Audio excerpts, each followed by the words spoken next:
I'd like to welcome everybody here, and I'm very excited to be at the first session of the RVA Mentor Series. My name is Tracy Moldenhauer, and I'm a mom in the RVA and the Mentor Series coordinator. My husband Tim and I have two sons in the RVA, one in high school and one in middle school. We've been educating them at home from the beginning.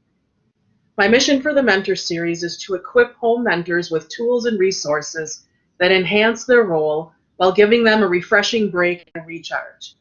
Another goal of these sessions is to create connections between home mentors while enhancing the collaboration between mentors and RVA staff. I want mentors to know they are not alone and help is available. Let's face it, being a mentor comes with many unique challenges that we can better face together. I would like to thank Charlie Heckel, Sarah Holowinski, the RVA administration, the Parent Advisory Council, and the Activities Department for their support of this endeavor. I would also like to thank our Marketing Director, Ms. Athena, Activities Director Josh Dewey, and Parent Advisory Council President Charlone Nicolaus for working with me to bring this idea to life. These seminars wouldn't be possible without the hard work of this team and the support of the RVA. And so now let's get started with tonight's topic, motivating the reluctant learner. I would like to introduce you to our speaker, Josh Dewey. Josh has been on staff with the RVA for 3 years. He is the Activities Director, Blended Learning Coordinator, and a teacher with the RVA. Josh has 17 years of teaching experience as a certified math teacher while holding a master's degree in school counseling. In addition, Josh is a certified Jack Canfield success coach and an entrepreneurial MC disc jockey of 28 years during his weekends. He and his wife are the parents of 2 school-age children. Josh will bring a unique perspective of motivation and achievement through his professional expertise and his own experience gained from being a parent and lifelong learner. Josh, thank you so much for all your hard work to bring us this first presentation tonight. Welcome, and let's get started. Awesome. Well, I'd like to add in a thank you to Tracy Moldenhauer. And you just listening to how eloquent you have put all that, I tell you, it doesn't come without hard work. So I appreciate everything that you've done to organize this, Tracy, and for the vision, really, because that's what it started with. And as we know, as we all know, creation happens twice. And this is what I've been brought up with. My mom has taught me this. Creation happens twice. It happens once in the mind, and then it happens once in the physical. So I think it was Henry Ford. Was it Henry Ford or was it Napoleon Hill who said, if the mind can perceive it and believe it, it can achieve it. So when you start creating things, it really gets, it actually creates motivation, because it's that object in motion has a tendency to then stay in motion. So we're going to talk about motivating the reluctant learner, and I'm going to share my screen with you also, because I do have some notes here put together, because honestly this is mind-blowing. I honestly feel like it's like motivation. It's not just it's not just one of those magical things that we're born with. It's not something that some people have and some people don't have. But again, thank you to everybody that came together to start this mentor series, because honestly, I think there's some really good things going to happen in the future. And so today's our first day. So welcome everybody, and thanks for being here. So motivating the reluctant learner. It's like, first of all, what is the reluctant learner? I think it's just the person or the student that has a tendency to not be ambitious in their learning. And I think we've experienced that in way, shape, or form in our lives, be ourselves or other people that we've worked with. But just to kind of give you an idea, we are talking about increasing student motivation, but what does this all look like? So we can see here, we've gone through our welcome. We're going to talk, we're going to get the idea here, common challenges that we all have, and, express ourselves in the chat. So hopefully we're feeling ambitious to type in that chat and just share a little bit, because what that's going to do is going to really allow us to have this sense of of community that we're really not alone in this. In fact, I've got some really neat details to come up. So common challenges. So, thinking to, your experiences, because what you contribute is so much. Mindset. We're talking about mindset tonight, and maybe open up some perspective to different kinds of mindsets, and motivation, really talking about what it is. But really the meat of it, it's like going to get into it, is the forces of motivation, and then the toolbox. Okay, and that's what I think we're all really looking forward to. And I can tell you, like, I've been using these strategies on my two kids, 7 and 9 years old. I love the stories that I have to share with you. And then, of course, ironically, start with the end in mind. But we're putting that at the end, okay? Because it's really not start with the end in mind of this presentation. It's what we want. It's what we want our lives to look like. It's what we want to create by starting to go down this wormhole of thought and really not theory, personality theory and stuff. So common challenges. Let's just reach out to everybody here. What are some of the common day-to-day challenges? What are we facing? We're all here. We're taking action to say what is here for us to find out about. And I tell you, there's some really good stuff. But just in the chat box, go ahead and talk about what is maybe a simple way to say something that you've been challenged by. Let's see here, and I can start it too. So, or anybody else, feel free to type in a challenge.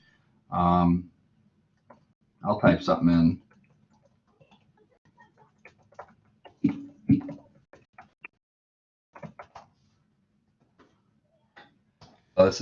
So what do we have here? You say rather read than study. Oh, and here's me throwing video games are hard to compete with.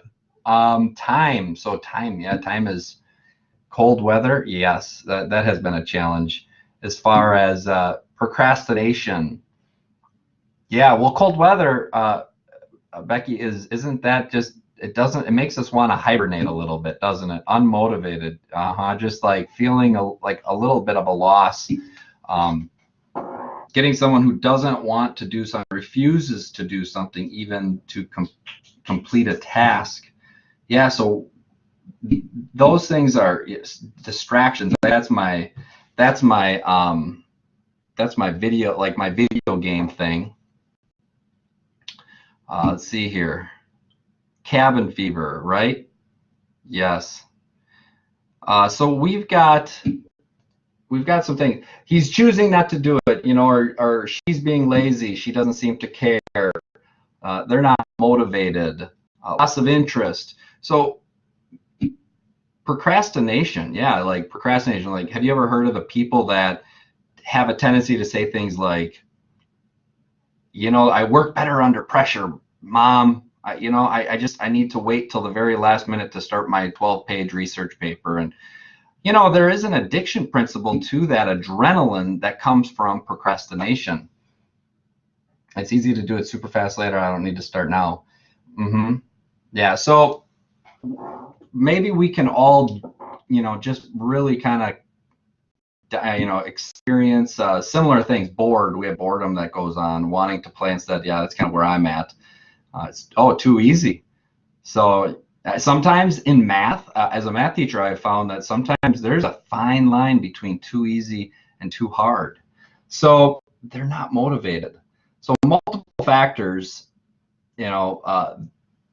affect students' motivation. And as you can see here, we've got a list of them, and maybe we see some repeated, or maybe, common themes that are going on.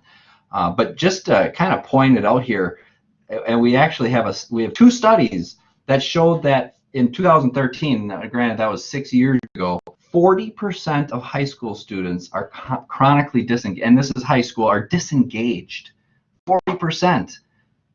And we asked that question, why is that? And so that was just a detail that I found to be interesting, because we have the whole gamut in the RVA. We have K through 12, Check this out. In our own state of Wisconsin at Whitewater, UW-Whitewater, again in 2013, this is 6 years ago, we have 30% of students' course grade is determined by whether a teacher or home mentor is able to motivate the student. Isn't that a huge responsibility?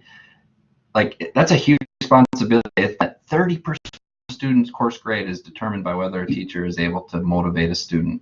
And then we think to ourselves, well, here in the RVA, we can join forces. We have teachers and home mentors. So we can really join forces and come together and leverage this data. And I'd really be interested to see if those numbers are changing. They are a little bit, back in the day, but just to kind of throw some stats at you, and you can see here, these arrows are going towards a wall, and sometimes we see our students hitting a wall. Okay, so really get into this. Now, we got to start somewhere.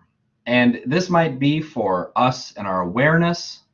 It might be for us personally to grow, but thinking about the difference between a growth mindset and a fixed mindset. How many people have ever said this right here? I am not a math person. I mean, have you ever heard somebody say that?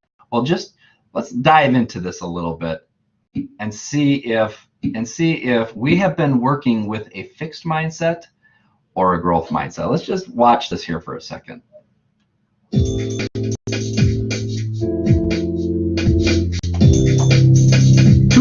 2 minutes here. Have you ever heard of Stanford psychologist Carol Dweck? Her research on the idea of mindset suggests that there is every reason to believe that we can be great, maybe even the best, at anything with dedicated practice. But in order to get there, we need what she calls a growth mindset, which simply means believing that our abilities, including intelligence, are largely a result of time, effort, and practice. A growth mindset stands in contrast to a fixed mindset, which limits us by making us believe that we are either born with certain abilities or not. For example, our fixed mindsets might tell us that we're an English person, but not a math person. Sound familiar? Having the right mindset is important because it affects behaviors which greatly influence whether or not you will succeed at something. For example, if you have growth mindset, you're more likely to embrace challenges, appreciate feedback, and when failures happen, you don't allow it to define you, and instead, you use it to help guide how you can improve. Those who have a fixed mindset, on the other hand, shy away from challenges, don't implement feedback, and in fact, often feel defensive about the criticism. And when failures happen, it's devastating and feels like an attack on one's worth. You can see that there is a self-fulfilling prophecy here. If you believe that your abilities can improve, you'll engage in behaviors which make it so. If you believe your abilities are more or less immutable, you don't try to improve, and so you don't. If you recognize yourself as having a fixed mindset about things, well, you can change that. Practice having a growth mindset, and the sky is the limit.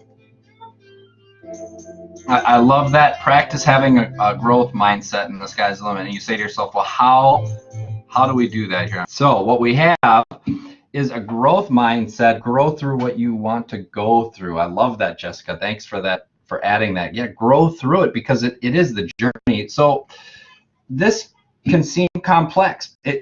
It's simple but not easy. How about we say that? And I think the biggest thing that I've ever learned, and I use this with my kids too, is when talking about developing a growth mindset with our kids. It's simple to say, you know what, have you said, I'm not a math person yet. Okay, there's two different scenarios that are going on there. The power of yet is awesome. It's like, yeah, you know what? Yeah, this is hard. In fact, it's hard for me. I mean, how many of you guys know, Common Core math? And I mean, really, it's about problem solving. And really, in problem solving, we're not even teaching the math as much as we were back in the day. What we're doing is we're giving people problems and we're giving them the experience to work through those problems. So really, we're teaching perseverance. So really, math class is totally revolutionized into becoming perseverance class. I mean, really, tell me, who likes problems? So when people say, well, I don't really like math, and I say, well, tell me someone who likes problems. I've got 3 feet of snow on my roof right now, and that could potentially be a problem. And I'll tell you something, I don't want to have to deal with the consequences of leaving it up there. And so then, therefore, of what happens in my brain, and I'll get to this, it's motivating. So we see the problem and we want to anticipate the problem. So you know what? We're not perfect at problem solving yet. We don't know how to make a cheesecake yet, but it's in that trial and tribulation. It reminds me of a story. It's about an art teacher, And the art teacher divides the class up into two sides of the class and says, we're going to make clay pots. But this side of the class, I want your grade is going to be solely based on the quantity of pots that you make. Well, the other side of the class, he says, you are going to be graded solely on the quality of the pots that you make.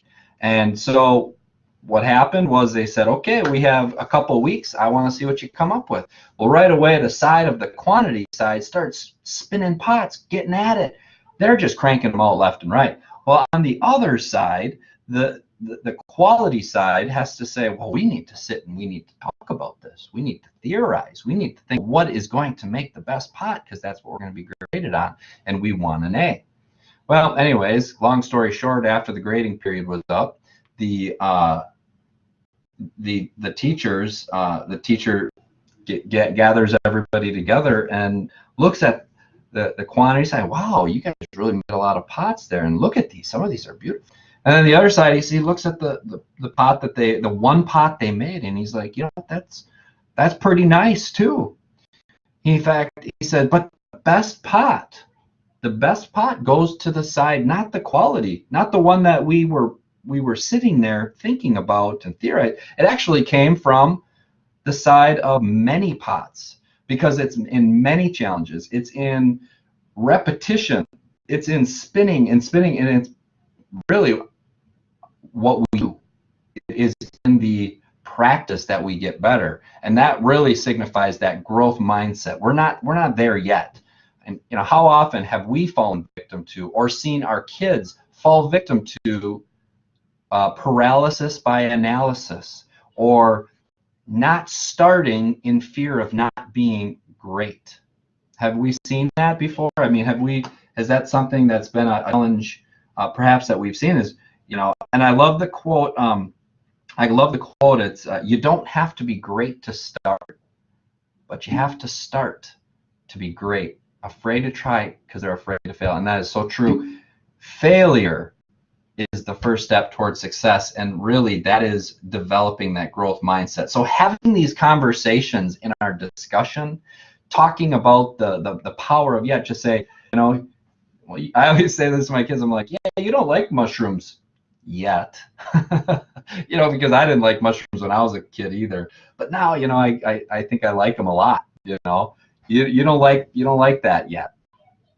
It's and it just opens up that conversation, that door to say,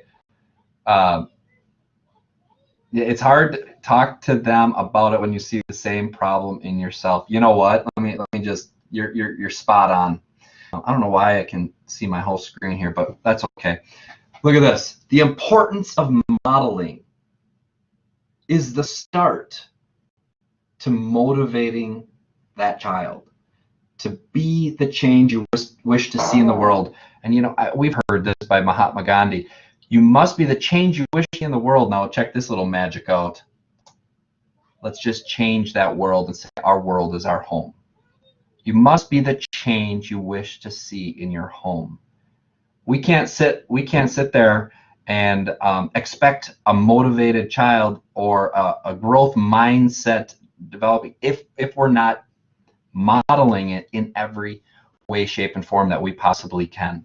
So I think it's really important, and thank you, Benson, for totally kind of setting that up. And I swear we did not discuss this earlier. So, you know, it is hard.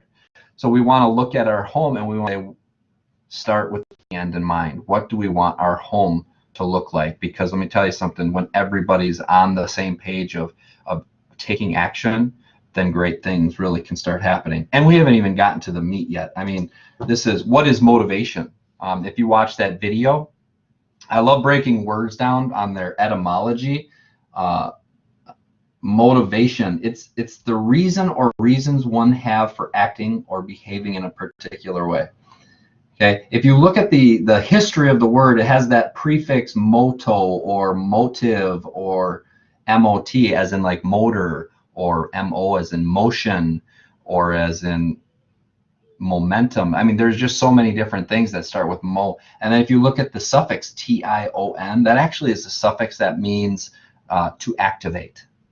Like, think about imagination. It's to activate imagining, or to activate an image in your mind's eye. So motivation is the same thing. It's to activate motion. Well, really what we're trying to talk about here is how do we get our kids to move? How do we get them to pick up a pencil? How do we get them to walk towards their notebooks? How do we get them to open the book and read? How do we get them to move? And really, is it really what we are trying to do? So there's two types of motivation, and these are really important. These kind of make up everything. The inside motivation, the stuff that drives us because of an interest or something that we enjoy. Have you ever heard of a labor of love? Like, I bet you we all have a labor of love that we're just drawn to, and our kids do too. Our kids have a labor of love, but they just haven't defined it as a labor of love yet. We have the intrinsic, and then we have the extrinsic, which is that external, or that exit, or that outside. And you can see the prefix there, the EX is for extrinsic. So it's coming from outside the individual. Like, we go to a job, to get paid. Maybe we don't. If you're not going to a job to get paid, then you never work a day in your life. Isn't that what they say? If you love what you do, you never work a day in your life, right?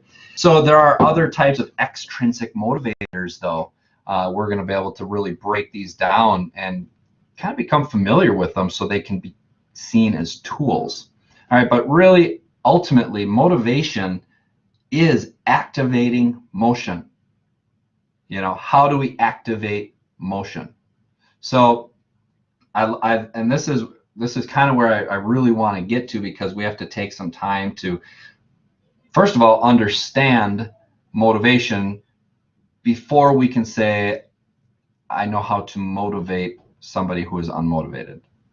Okay, because really and so I have this picture on here, and I love this picture. You know what this is? This is actually a jet that is moving at this point where that steam cloud comes up, or that vapor barrier. That's actually where the plane or the jet is going to be crossing through the sound barrier.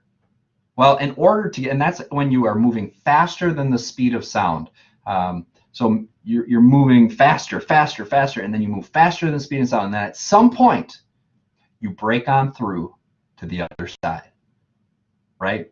Little Jim Morris, break on through to the other side. Like this jet says, break on through the sound barrier, and you get this sonic boom. This is the point at which we really want to get our kids, but how do we get to that point? We have to be moving in that direction. In order to get to 600 miles an hour, you need to, at one point, be at 100 miles an hour. Or even to get to 100 miles an hour, at some point, you need to be at 5 miles an hour. And really, to get to 5 miles an hour, at some point, you need to take the first step. And maybe it's going as far back as saying, let's just take the first step. Okay, kind of initiates in my brain the 5-second rule. You could also call it the 5-minute rule. I like them both. Let's go with the 5-minute. It's just basically saying, okay, I'm going to give myself, I really don't want to start doing the dishes. You know what I mean? But I'll do them for 5 minutes. Okay, I don't feel like doing math right now. Okay, would you do it for 5 minutes? And then if you really don't want to do it after 5 minutes, let's find something else to do. Would you be okay with that? You know what they say? Their brain says, I can do 5 minutes. And you know what happens though when you get into 5 minutes? 5 minutes turns into what? 10 minutes? 10 minutes turns into 60 minutes. And we could change the units and say 60 miles an hour turns into 100 miles an hour. 100 miles an hour turns into 600 miles an hour. And then there you have activating motion. And you start breaking through that sound barrier. You start breaking through to that motivation. So you have to climb that hill, but we really have to model that, because we have to pull them with us. We have to actually be walking those steps right next to them. And we become what we repeatedly do. So we don't just do this one time and say, you know how to do it, you did it. No, we need to do it every day. Consistency is key, especially with children. Clear and consistent. and it's going to be repeated, because then we become that in our activity. Okay, so is everyone on board? Isn't that kind of fun to think about? I mean, we are breaking the sound barrier.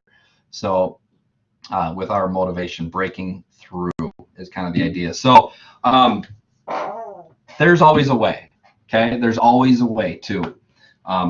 We really just need to find the button that engages and fires up the internal motor within them. And that's what we are going to be looking at. So you know what? Your friend might find a way through the wall. You might know another home mentor that talks and says, this is what worked for me. I went over the wall. I know some that they're digging tunnels and they're going, there is a way. Okay, we have this intrinsic and extrinsic. I like this picture because basically it's really extrinsic is dangling the carrot. You know, intrinsic is a little bit more, I think, mysterious into our child and who they are inside. Okay, so finding that key is really what we wanna look at today. And so, what are those forces? Okay, the forces. May the force be with you. I thought it was kind of fun. So. Motivation is either intrinsic or extrinsic, but it can be broken down into forces. And this is when we start to dive into who is our child, who is our student, who are the kids that we are teaching, and what drives them. Because we all have seen them engaged. Because they're not hating every part of life. We're just having a hard time getting them engaged with certain, challenging activities. So let's take a look at these. I love these. I think these are I'm going to give you a list. I'm going to give you a list at the end here with all these terms in here too. So gregariousness. What is gregarious? Okay, so gregariousness is going to be a type of motivational force. It's like these types of people. And it's just a fun word to say. They adore social interaction, and they love to be in a lively crowd. Do you know anybody that loves to be in a lively crowd? They love to be connected to people. They don't like to be left out. They don't want to be felt casted out. When they're comfortable, they're friendly, and they may be great at both joining and leading. Okay, oh yeah, thanks guys. You know what it is? I learned this about myself too, but you know what? I'll tell you, it's not just it's in all of us. Okay, but to a different extent. It's like your personality profiles. Think about this. How many of you know of that person in your neighborhood that will snowblow somebody else's driveway? And they're not getting paid for it. Does anybody else know a person like that? Like you just maybe yeah, that guy. But you'd love one, yeah, right? Joni, your husband is that guy. And your dad, yes, my husband. Okay, Joni, does your husband do it for money? Really? Athena, does he do it for, maybe he does, but maybe he just loves to do it because he loves to, or she loves to feel connected to their neighborhood. Maybe they just love to be around people. So we know that person. Let me tell you something. I know people that want nothing to do with snow blowing. Okay, you know what? And he feels good to help others. So there is some type of connection to the community that is going on there. And you know what? That is a motivational force. And when you start to recognize that motivational force, maybe your student has that. And if you didn't know to look for it, you would never know to see it. So this is just a force that is out there, and it can be categorized. Even that first one is pretty wild. Look at this one here. Autonomy. This one's kind of a weird word. It's maybe a word we're not familiar with, but it's in this case it's the chance. Basically, autonomy is the chance to work independently. Okay, so to work independently, we all know that person that just loves working. They're in their car, they wake up, they go to work, they love to read a book by themselves, and they like their alone time. Okay, a trip to the library study corral is a treat. A chance to solve a problem alone is an office, and honestly, this works really well as far as doing school. But this is a motivational driving force, a chance to work independently, and the key word there is independence. So we think to ourselves, do we know anybody like that? Because we have to understand what these characteristics look like in order to understand how to use them to our advantage to promote the motion or the active motion that we seek. Okay, so becoming familiar with this is key, but then we have the toolbox coming up here. All right, so the next one here, again, motivational driving force, status. Think about status. I think we can kind of define that one, but it's important to know where you stand. It's important to feel that you have maintained a strong, positive, keyword, reputation. Criticism can feel crushing. How many of you have ever been motivated by, and maybe this is something that you feel is a motivational driving force for you to a greater extent than others, but have you ever heard somebody say, what do you, if you don't do your homework, you're going to be flipping burgers the rest of your life? Anybody ever hear that before? Do you realize what they're doing at that point is they're using status as a motivational driving factor?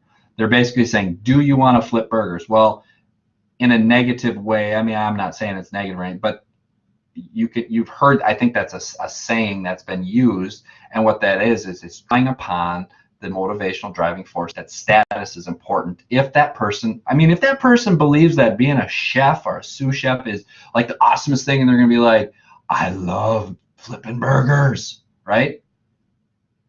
Okay, you can perceive it however you want, but in the days of old, when they would say, what, you're going to be burger flipping, they are using status as a motivational driving force for that person. And you know what? If you're using that on somebody who is more likely to find autonomy in themselves, who wants to be self-governed, it's not going to have any source of power. Okay. What's up next? We have inquisitiveness. Okay, this is a characteristic or a motivational driving force. We can call it characteristic. It's just a need to know. How many of you have students that just continue to ask questions? And I think it's fun here to think, because I didn't get the question actually the other day, why is the sky blue? My daughter, she says to me, Dad, do you want to know why the sky is blue? And I'm like, okay, tell me why. And really, there's an eagerness for knowledge. There's curiosity that's going on. This is a motivational driving force. So the need to know is a deep and powerful drive. And what it is, it's a need to know. It's saying, what is the question? What is the answer to the question? When you're curious about something, it's a gift to be allowed to explore it. But the big thing is without being restrained.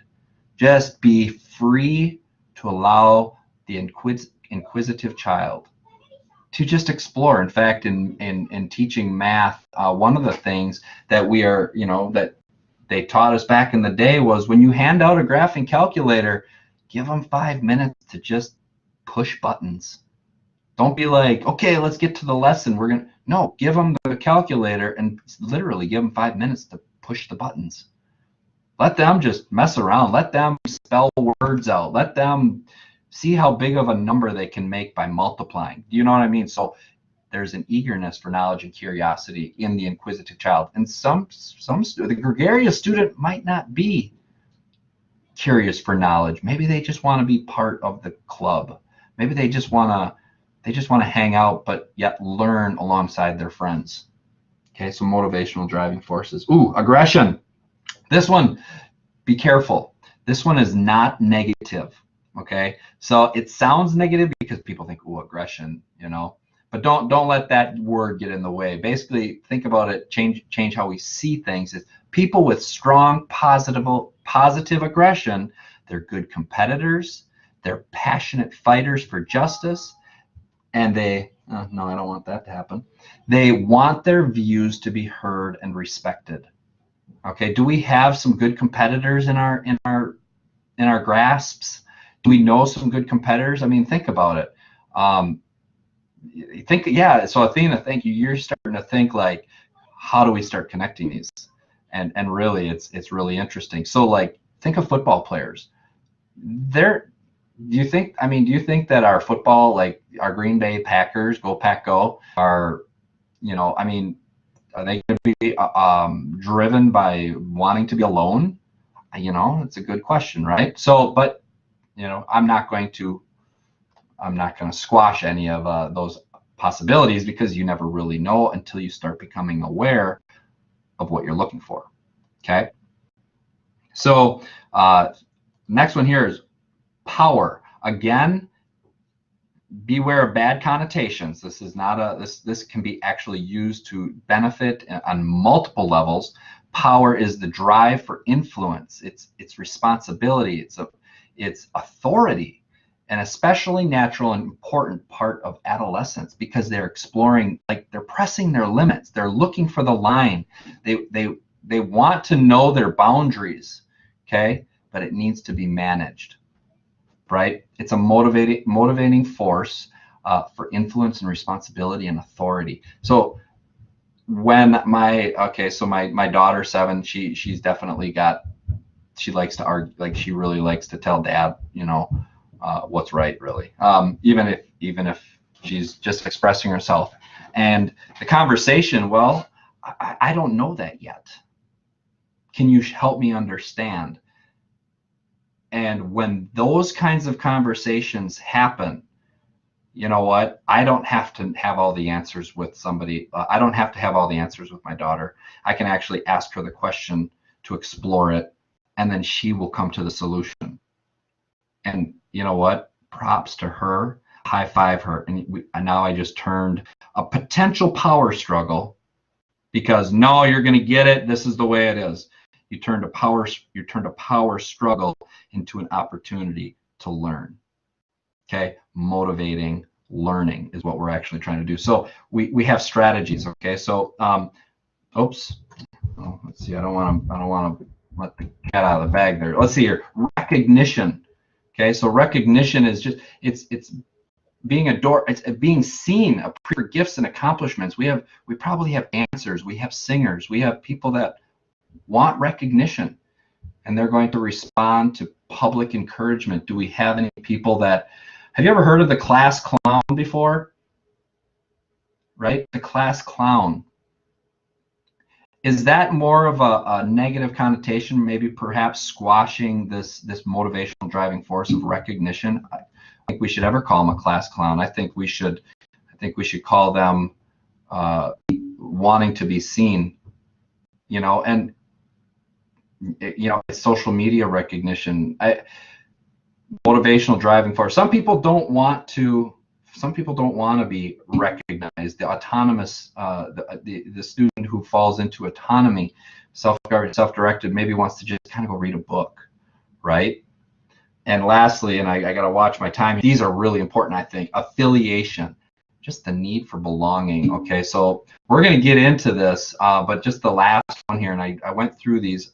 People who are have a motivational driving force to be affiliated feel they love feeling connected to institutions. They love feeling connected to groups bigger than themselves. So just motivated by being affiliated with something. There's just so many great. Some people are like, they love being part of the gym, so they don't go to the gym because they love doing 100 push-ups. They go to the gym because they love being part of the fitness culture. They love being part of the group of friends that help each other out. And there's probably a little bit of gregariousness that goes into there, or even if you take it to the next step, maybe that's that person, the recognition that's going to be bench pressing 350 pounds. What motivates them to do that? They're not getting paid. So, it's to know that you have all of these people in each class, and that's where really, you know what, Becky, you're right on it. I'm not there yet.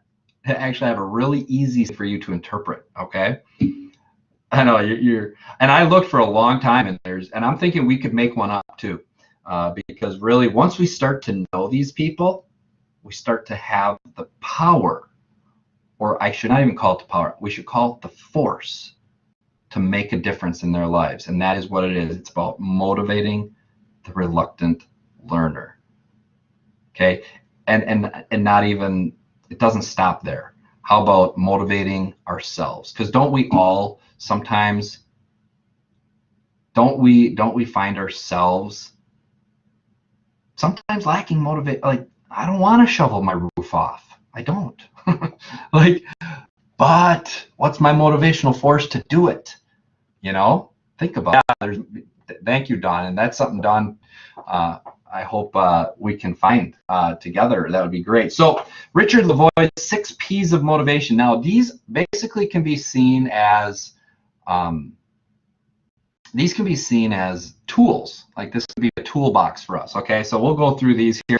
The first tool, praise. Of course, praise. You know, like, that's a great idea. In fact, I would love to explore that some more. Okay, so students motivated by recognition or belonging. Which one was the belonging? That was the affiliation, right? They're recognized. They're gonna, oh, wow, you're part of that club down there. You guys are really, oh wow, that's awesome. I want to look at that. Thank you for sharing that, Dawn. Okay, by sincere words of praise. And now I'll just go through these because I know I'm looking at my time, 7:15 here. Prizes. Now, this is a majority of public school systems across America. I don't know if you're familiar with PBIS, Positive Behavior Intervention Systems. It's a program in public schools, and basically they get Cougar Cash, or they get, like, I don't know, Mustang money, you know. And then when they do so many positive, so they're really just focusing on the positive things rather than, like, maybe what we grew up with. You know, how many of you out there got, like, the pink slip? You know what I mean? Well, we're not giving pink slips for negative behavior. We're giving Cougar Cash for positive behavior. Thunderbucks for the Kiwani Storm. That's totally, you know. Or how about, like, they give, at some people's jobs, they give Benjamin Franklin's every 2 weeks. I'm just kidding around. Like, that's a prize. You're working for money, right? So students are drawn status, recognition, recognition, and power will find prizes motivating. So if you are looking at these breakdowns of behavioral forces, there's going to be a tendency for students that are status-driven, recognition-driven, power-driven. Prizes will work. Okay. Prestige. This is the need to feel important. Need is motivating for students who are status or prestige-driven. So how you look matters. Okay. Maybe, you know, how we can start to identify these. So if we are going to get into just looking at the need to feel important, you know, expressing words of affirmation. Okay. Let's see here. We've got other tools. Projects. Breaking things up into projects. Motivated to work on projects can bring this one's I can get a little, I have a little bit more detail on a note sheet here, but when you look at projects, they're just a great way to enhance a student's motivation and to provide those students who are motivated by intrinsic factors with new challenges to solve. Okay, the techniques of projects, it's a good way to help maintain focus, and then if you break a project up, you can incorporate some prizes. It just really will bring out strength. Okay, so to help them understand the material better, so chunking it out. Maybe we've heard of chunking something out and displaying it as a project or a discussion that doesn't just have to start and then end. Okay, so I don't know what's going on here with my color scheme. All right, so more on that. So people. Okay, people, students are oriented, especially drawn to activities, allow them to work with people. Who would that be? Okay, would that, I think that would be like if we had, you know, and we need to put these to some kind of memory, or at least get to know our kids. Gregariousness, the student that really is the guy that's snow blowing the driveway. Okay, driven, motivated. So how can we get them involved with other people? How can we get them to be part of a group? I got to tell you, as a math major through undergraduate school, I tell you, my Thursday night study group was probably the reason why I was able to complete the math major. It wasn't because I could do it myself. I mean, honestly, people would say, oh, you could do it yourself. You know what? I would have to say I give a lot of credit to the people that I got to work with. You know what? I give a, you know, to Tracy and Athena. I mean, really having this mentor series, it's the people that draw me for what is my motivational factor to do this stuff. You know what I mean? The clubs at RVA, yeah, and we can actually, that's a great mention there, Tracy, is the clubs and their meeting. Like, I think we have actually tomorrow, RVA's Got Talent. Tomorrow, right? Is anyone going? RVA's Got Talent, because you know what a great way to get your kid involved, to be recognized if that's what motivates them. And you know what they say? They say that students that are more involved in their school have a higher success rate in their work. Okay? Students that participate in school activities are more likely to succeed. This is research. I don't have it at the tip of my fingers, but those who are involved. That's why we have like 110 different field trips. You know what?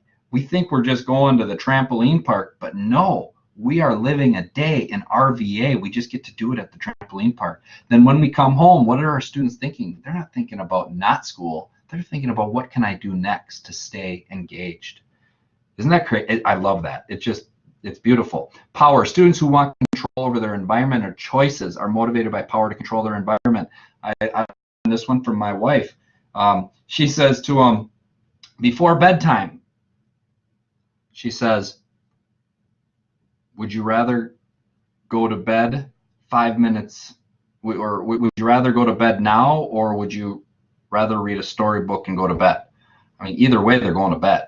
You know what I mean? Or would you, like, basically these questions, would you rather, and you don't give them the option of what they, you give them choices, and what that does is it allows them to feel empowered. So remember, we're maybe not perfect yet, but that doesn't mean we can't learn this and we can't start motivating our kids with some of these tools. Okay, that's what I was trying to say, Athena. Thank you. Giving them 2 acceptable choices instead of 1 demand, or even 3 acceptable choices. Really, there's sky's the limit, because now you are really letting them take control, and they don't realize that mom and dad are really smart, and they just like understand motivational driving factors, and they totally go with it. I've got a really cool story if I can get to it, but here is a little, this walks me right in. So looking for clues, questions to ask when you're trying to get to know your child. So ask your child how they would respond. Circle 2 answers. And I think we could kind of build on this. We don't have to stop here, but this is really this taught me more about my son in 5 minutes when I did this with him. Circle 2 answers. And so if you really did well on your science project, what would you prefer the teacher do?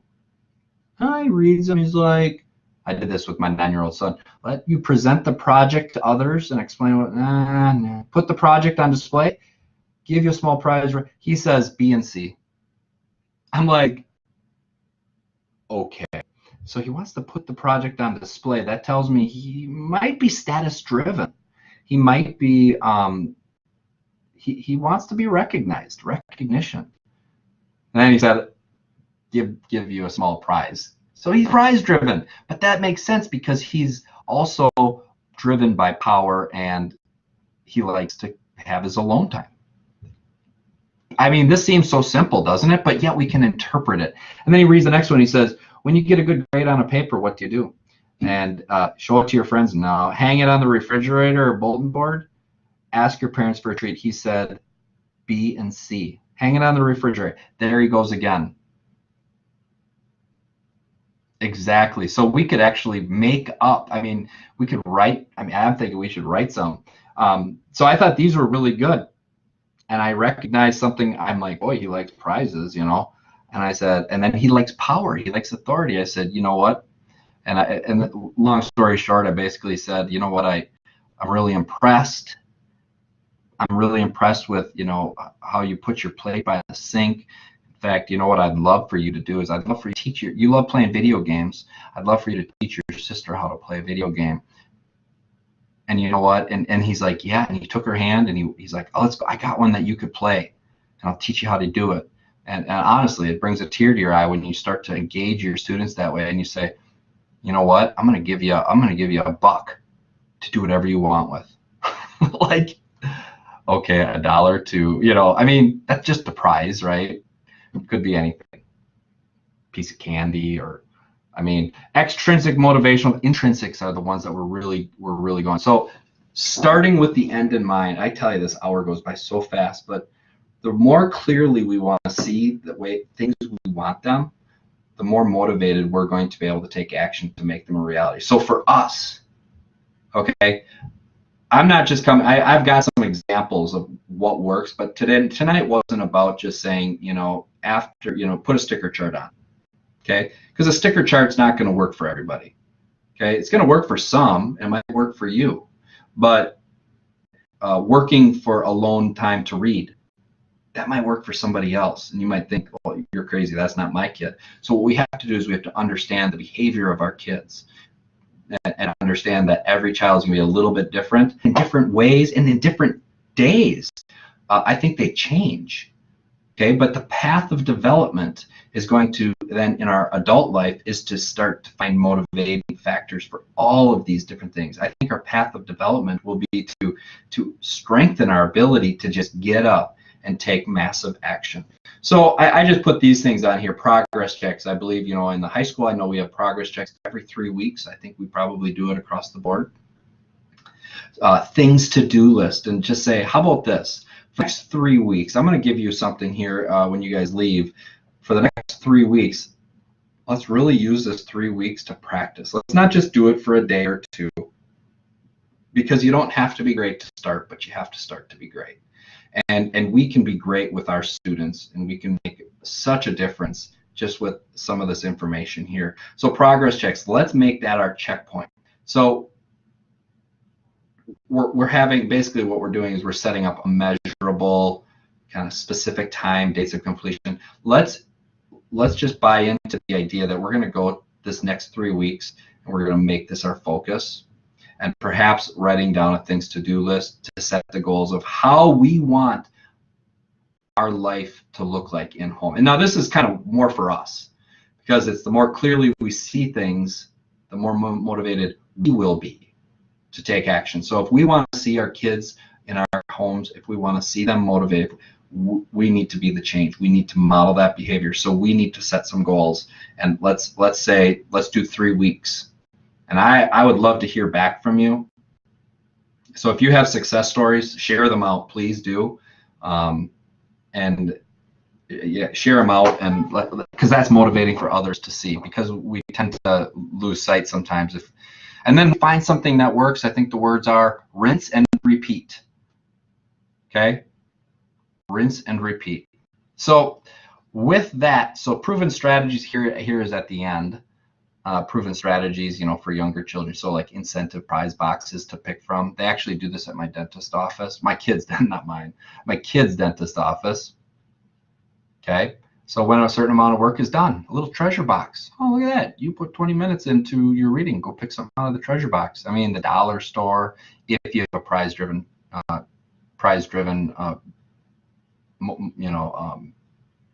force. Frequent breaks around. Silly dancing with mom. Guess what that's doing? It's gonna be monumental, because it's connecting. I know, it's like, why? Get up and dance together. Feel connected. Okay, walk laps around. Feel connected. Or maybe do it by themselves. Alone time. Okay, sharing progress. This one's really big. In fact, in the beginning, I have to tell you, Tracy shared progress of mine to everybody, and it makes me like kind of like I feel like someone's talking, you know what I mean? But you know what? Let me tell you, that's really motivating for me, and I appreciate having that experience, because sharing progress is not something to be afraid of. I think progress is like, we're proud of our kids, and we can be proud of ourselves. We can be proud of what we do, and we can be proud of the fact that we're doing our best to make a difference. So sharing progress works. Working alongside one another. I love this one. In fact, there's a wonderful story of, you know what? Just sit down and work next to your kid while they're working. You're doing your homework and you're on your computer doing your work. Work together. You don't have to be doing the same thing. I do that a lot of times when my daughter's working on her math. I'll just be sitting there working on an email or something like that. I'm like, we're working together, and they feel proud. Maybe that's the community aspect. Talking about feelings after accomplishing a goal to get them to identify that when they feel good, they get that little endorphin rush. They get that endorphin. How do you feel right now? Good. Identify the good feeling with the activity that they're experiencing it with. It's all about what they're doing. Because remember, it's that definition of motivation is the reasoning why they do what they do, the reasoning why they behave the way they do. So we have to engage that. So what about older students? Positive reinforcement, earn special privileges. Okay, after a certain amount of work is completed, sounds like a privilege would be like a prize.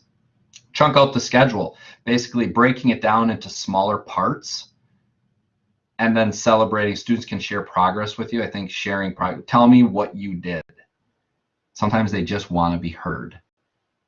Tell me, please, and be interested. Choices, again, this one works at all levels too. Just create options for kids. That would be your power students, your aggressive students. That's going to be the ones that are competitive. A progress chart, wherever that, the progress. Oh, look at that. You did more than last week. Competitive. How many people know people that are competitive with themselves? These are motivational drivers.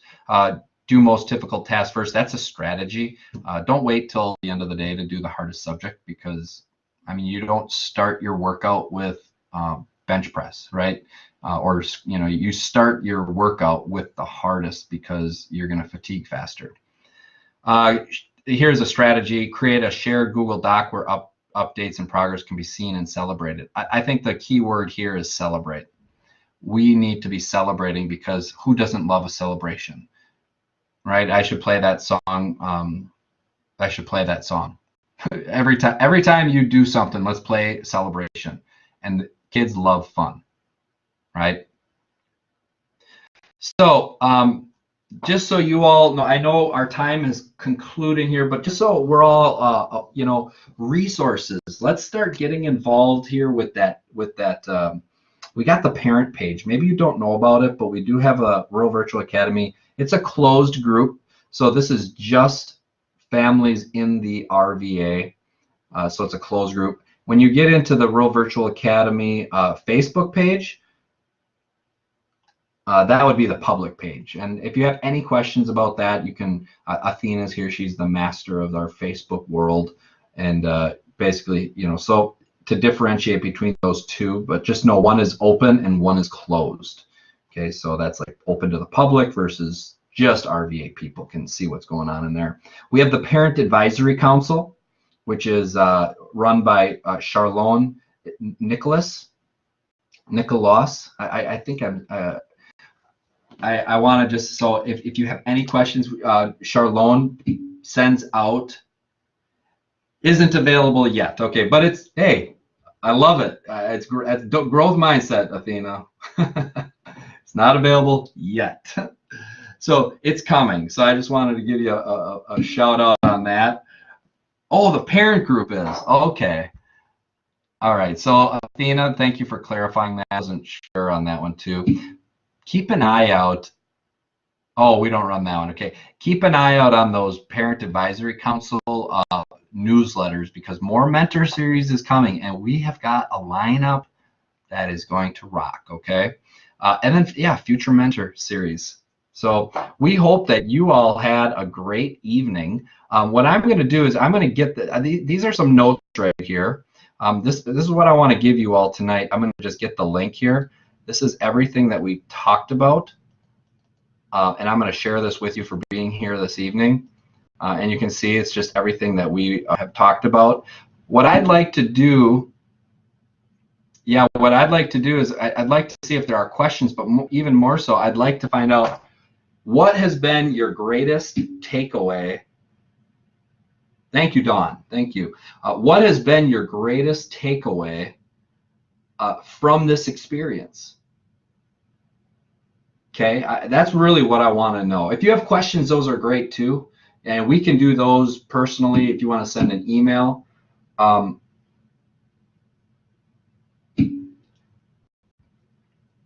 Yeah, type them in. Tell us what your greatest takeaway. What are you walking away with after this wonderful hour that just seemed like a blink of an eye? The forces of motivation, that blew my mind too. The P's of motivation, 6 P's of motivation. Right? We got to find, it's nice when we can kind of break it down into 8 little areas that says, oh, I can identify. At least it kind of hones in the target, right? To be intently positive. So true. If we want them to be positive about school, I think, us being positive too makes such a difference. Do the test to see where my kid fits in based on their personality. Yeah. And I would say be open to interpretation and compare it to some of those behavioral motivator, or those power, or those forces, motivational forces.